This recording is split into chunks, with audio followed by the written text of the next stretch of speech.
In this video, I will show how to create resume in Microsoft Word.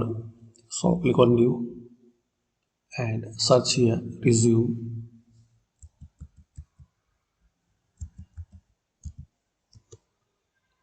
Make enter. So here you will see some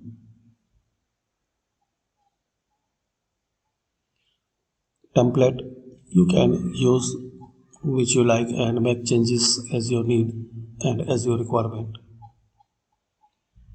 There are a list of resume.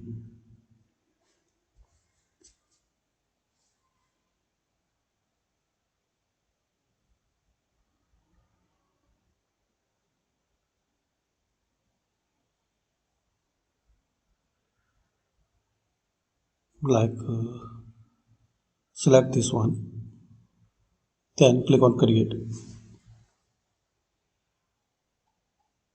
So make changes, your name, your address, description. So write about you. So this is the, for example, this is the ready to use template, and you will find more useful template as you need once you check these all templates. So thanks for watching guys. This is a very short video to learn how to create resume.